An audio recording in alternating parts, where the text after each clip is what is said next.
welcome to another episode of the Red Flag Coaches Podcast. I am Dr. T. Hey, and I'm Lawrence Knighton. Guess what? The better half of the Red Flag Coaches.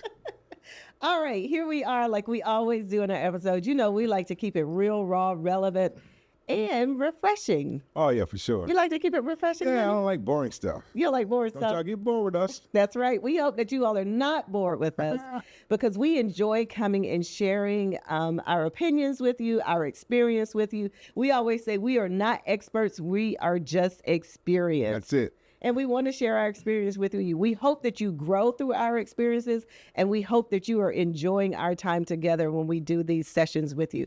So let's talk a little bit today about the Love Blueprint. Love Blueprint. Let's get it. Come on. Can we talk about some keys that you need to have to build a healthy and strong relationship? So we're going to drop some gems. We got 4 gems that we want to drop on you today to give you some keys that you can take, you can make portable. You can take them away with you and go, wait a minute, do I have these 4 keys in my relationship? Let's get it. You ready? I'm ready. Okay. So here's one thing I want to share with you all. When we talk about love and relationships, and a lot of people think we're only talking about romantic relationships, but anything that we talk about, you can apply to most of your relationships. For sure. Right? Absolutely. Relationships with your kids, relationships with your coworkers, relationships with your siblings, your parents. I know when Lawrence and I actually started in this in 2017, it actually started as the My Relationship movement. And we had one other person that was doing it with us. And then as the pandemic started in 2020, Lawrence and I took it to the kitchen and we did Sheltered in with the Knightons. Yes. And so we had a lot of information that we were sharing and people were really, really engaging with us. And so it just kind of morphed into the Red Flag Coaches simply because a lot of people were seeing that and they were coming asking us questions. Well, what is the key to a good key, or what are keys to a good relationship? How do you all keep going in your relationships? And so they looked at us kind of like Auntie Tracy and Uncle Lawrence. That's it. So that's how this got started with the Red Flag the Red Flag Coaches. And so today, we always focus on the red flags, but today, just like we did in a previous episode, we talked about the green flags. We want to be able to give you some more green flags and even some keys to make your relationship strong and healthy, be them romantic relationships or relationships with your kids, Exactly. your significant others, your siblings, or whoever. All right, so here's the first one. The first key. Let's get it. You ready? Reliability and responsibility. Making sure that you are responsible for your actions, responsible for the way you're showing up, and also being reliable. Yeah, reliability is very, very critical. I'm going to deal with that one, and I'll let you touch on the other one. Because one of the things that you have to always recognize in any relationship, reliability, being able to be depended on, Yes. is critical. Mm-hmm. Because a lot of women in relationships in the past have been sort of jaded when it comes to reliability. We give them our word, but we don't follow through on You don't our show word. up.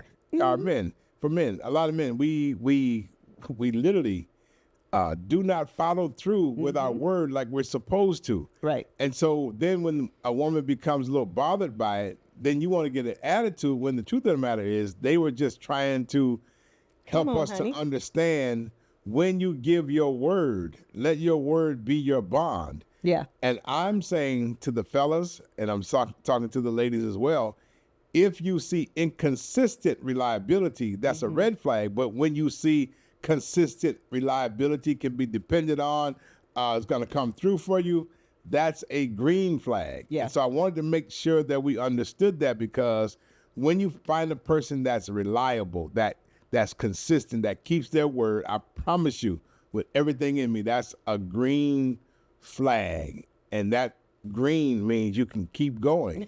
Green means go. Yeah, and you find somebody who does that, it makes a big difference. And it takes a lot, especially women who have been alone and very independent of them for themselves. It takes a lot for them to roll that back, Right, for and sure. learn how to be let somebody else be responsible for some things. I know for me it was hard because you had to break me of a whole bunch of stuff that I had taken on of myself. I was like, oh, I go get my car washed. Well, no, I was washing my own car because I enjoyed that. But getting my car washed, making sure, that certain things were happening around the house, and you were asking me, like, why are you doing that? I was like, because if I don't do it, nobody else will. And you showed yourself to be reliable and dependable when you took over those things. And that's when we were dating. Right. And it carried over into the marriage. Like, I don't go put gas in my car, and I don't do anything with the car. When it needs oil change, I just simply say, I need a car, needs an oil change. So different things like that you've taken on to say, you can rely on me to do those things. For sure. And so I love that that's one of the keys, because one of the things you rely on me to do is make sure there's food in the house for you. Exactly. Yeah. And the thing about it, even when you start talking about responsibility. Yeah. That should be another one, reliability and responsibility. Yeah, it is on there. Okay. Yeah, we are. And so I want to talk about this responsibility, because when a woman relinquishes various duties, activities, or whatever it may be, whether it's paying bills or whatever, they want to know that you are going to be responsible. Right. They don't want to have to come home and the lights are off because you forgot to pay the bill. They don't want to have to come home to a letter in the box saying we're in foreclosure. That is not good. Exactly. And so, again, when you find someone who's very responsible, who's very reliable, that's a green flag. And the reason why I'm sort of giving you the pros and the cons, or the positives and the negatives on the red flags and green flags, because when you are dealing with someone and they are displaying great characteristics of reliability and responsibility, that is literally a green flag that is extremely hard to come by with a man, especially reliability. Right. Because I'm watching how you take care of your house. I'm watching how you show up. I'm watching how you engage with other people, your conversations that you're having with other people. If you can't take me to your house because you living with somebody, then I'm gonna kind of look a little side-eyed and go, wait a minute, what is it that's going on now that you're not responsible and reliable enough to be able to take care of yourself? How can I know that you're going to take care of me? You said something that, and I want to really touch on this. Okay. Ladies, listen to me good now. In this day and age in which we're living, what is so crazy to me is how years ago, let me say it like this, years ago, most men that I knew had their own place. Right. I'm saying it again. Most men that I knew, this is in the 80s. I'm a 60s baby, not, You don't look it, honey. No, I know. I know. But most men I knew, they had their own place. And I don't know what has happened in these last 25 years. Yeah. But now y'all ladies let the man come and live with you. You've never been to his place. He's still staying with mama. Is that a bad thing? Not necessarily. But when he's more than about 30 years old, I think that is kind of a bad thing. But that's a whole nother question, a whole nother topic of conversation. Here's my point I'm making. You have to realize reliability, responsibility. Right. The question becomes, why doesn't he have his own place? Yes. Why doesn't he have his own car? Is he not responsible for paying bills? That's a good one. Is he not reliable to keep his word, saying he's going to do a specific thing? Yeah. So again, if you find someone who's reliable, responsible, they take care of their business, they take care of their bills, they take care of their children, they take care of all those things, that's a green flag. And so we want to deal with that reliability and responsibility. Yeah. What's the responsibility that you're seeing there? That's a good one. That's number one, reliability and responsibility. Here's number two, emotional maturity, emotional intelligence. Deal with that for a second. So let's talk a little about emotionality. Number one, emotions are good. That's the first thing. Can we all agree that emotions are good? I know a lot of times we hear people go, well, I don't cry. I don't like to be weak. No. Emotions are who you are as a human being. They are a gift to us. And the better we are at managing those emotions, the better we are at demonstrating those emotions. Exactly. Let me say that one more time. The better we are at managing those emotions, the better we are at demonstrating those emotions. Emotions cause us to be connected to other people. Right. And when we try to avoid those emotions, we lack emotional availability. Can I say that one more time? That's good. Emotions are what connect us to people. And when we are not able to emotionally connect to somebody else, that causes emotional unavailability. Why? Because you don't know how to manage your emotions. Right. And now you don't want to allow yourself to feel those emotions, and you don't know how to regulate them. You don't know how to manage them. I've said this in a previous episode. Jesus displayed every emotion we would display as a human being. So if Jesus can display every single emotion that we demonstrate, then why can't we? Jesus didn't hide from crying. Jesus didn't hide from being upset. Jesus didn't hide from being exhausted. Jesus didn't hide from being frustrated. Jesus didn't hide from being happy.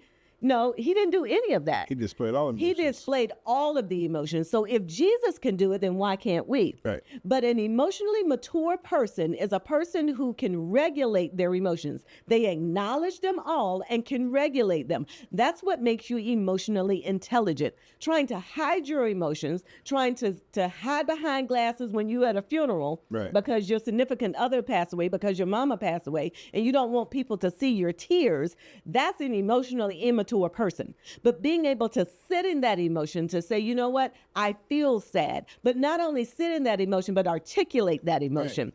You know, we've given the example of little boys not being allowed to have emotions once they reach a certain age. And then we turn around when they become adults and we want to get into relationships with them and we want them to share those emotions. Well, I started to say a word that was in my head. But listen, these boys have not been able to share their emotions since they were 5. And now here they are in their 20s and 30s, and we want them to engage with us at an emotional level. They are emotionally immature because they have not been allowed to walk in those emotions and learn how to manage them. So as boys, we take their emotions away from them, but as men, we want them to be emotionally mature.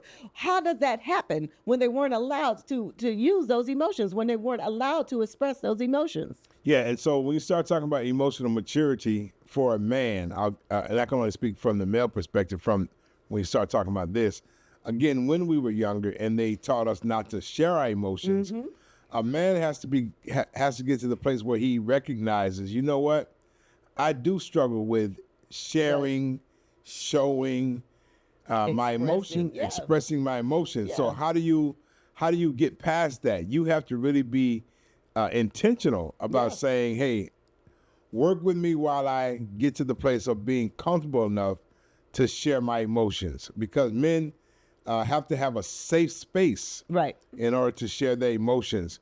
But again, emotional maturity is being at a place where you're not timid or you're not, afraid to share what's really on your heart. But if you find a man who doesn't have a problem sharing his emotions and showing his emotions, expressing his emotions, then quite naturally, that's a green flag. Yeah.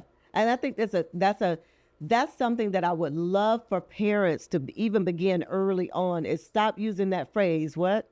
Big boys don't cry. Let them cry. Let them feel all of their emotions so they can learn to articulate the words that go with those emotions. I can remember we were working with a individual, and one of the things he said when we were working with him is that he was never given permission. Right. And then he recognized as a father that he had taken the emotions away, the permission of having emotions away from his young son. And it was working with him that we gave him back his voice, his emotional voice.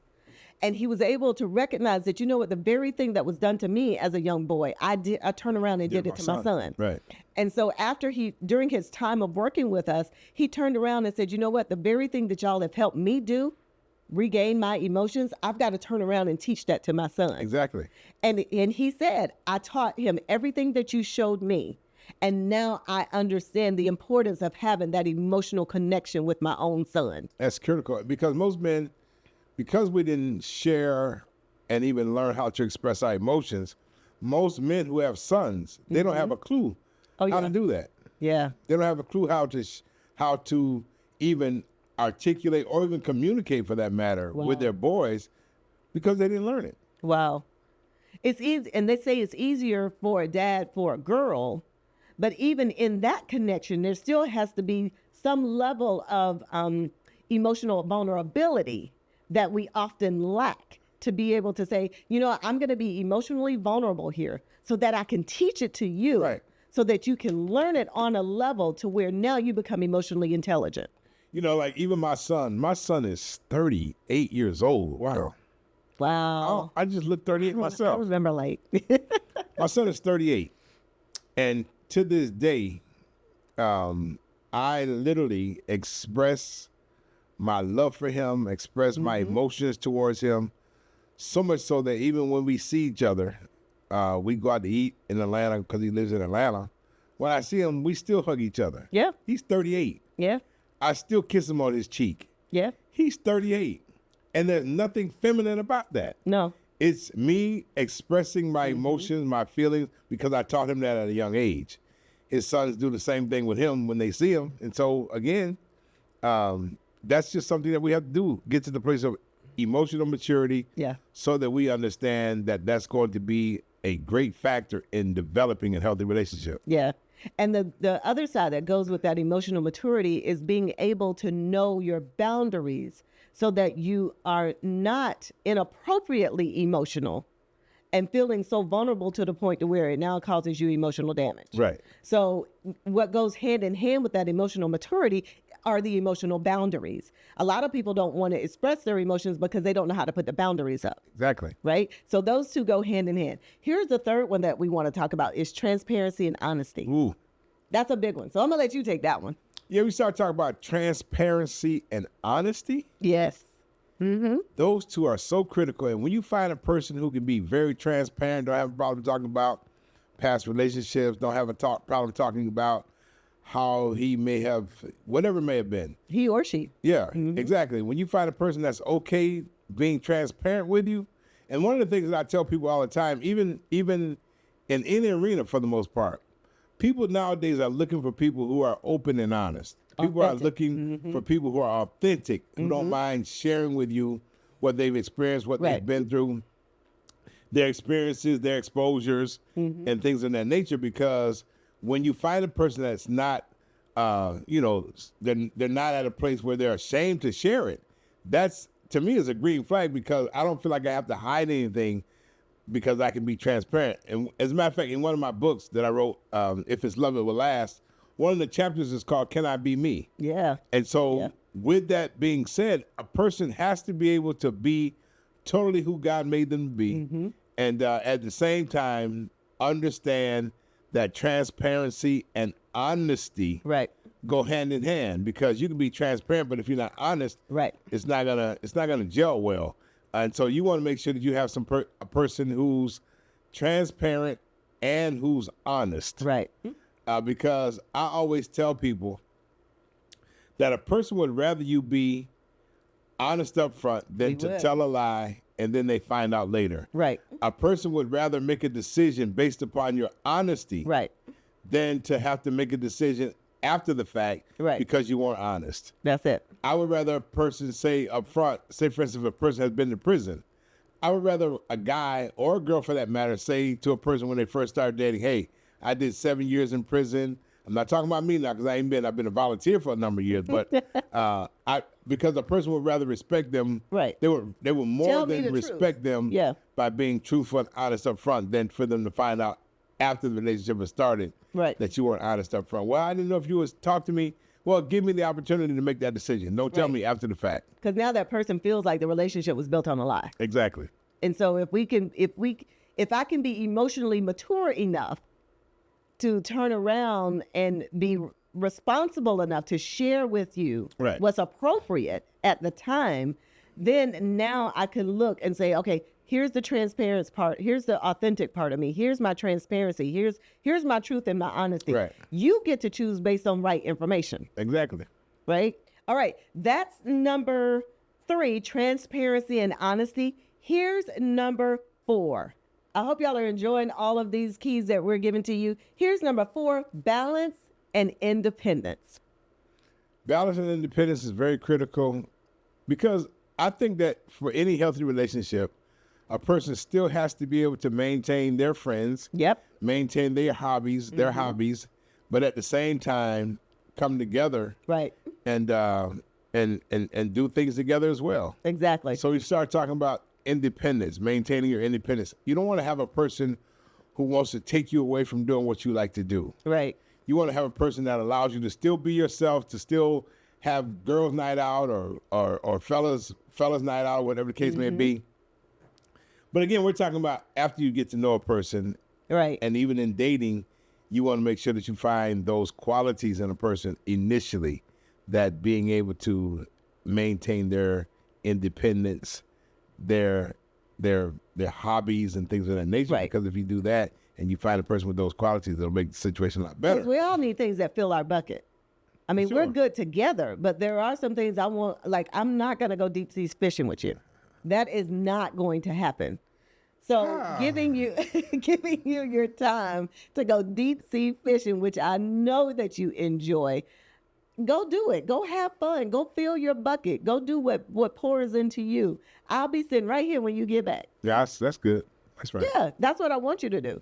And so when we talk about that balance and that independence, being able to go to allow yourself time to be by yourself, Right. to engage with the people that you need to engage with. You shouldn't be wanting to be around me 100% of the time, all the time. Right. I agree. That in itself is a red flag. Right.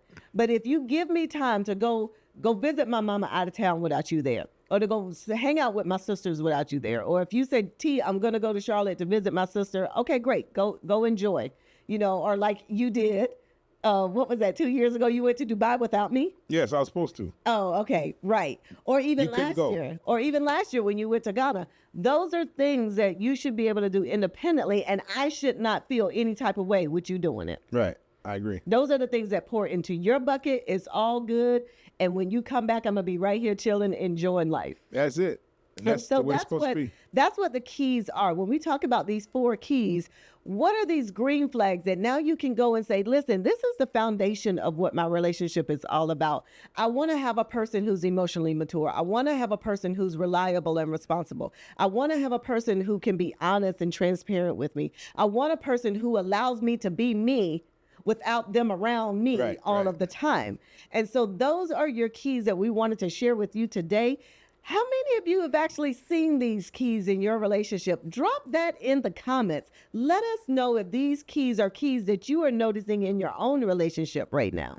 And that would, let me say it like this, because again, if you listen and take heed to what we're saying with these green flags, you'll avoid red flags. Oh yeah, no question. And so again, the last episode that you guys listened to, you have to make sure that you're writing down those green flags that you need to look for in the relationships. And even in this episode, making sure that you not only just hear them, but look for them in your dating phase, even in your relationship that you've been in for a while. Yeah. Because many people are in relationships, but they're not seeing these green flags. Exactly. They're like oblivious to these green flags. It's like, okay, we're supposed to have active listening? Or we're supposed to have honesty and transparency? Yeah. Yeah. So they end up making all these lies, making up all these excuses for all these years. Well, that's just how he is, or this just how she is. No. Those are That's what flags. you tolerated. And there's a difference. Big difference. There's a big difference. So we thank you all again for joining us for this episode of the Red Flag Coaches, where we talk about all things relationships, real, raw, relevant, and refreshing. I added another R, honey. How you like that? That's good. Yeah. If there's a specific topic that you want us to cover in a future podcast, let us know. Like I said, we ain't scared. We will cover it. We'll talk about it. And we hope to see you in the next episode. Y'all take care, and we love you like a hog loves slop. Y'all take care.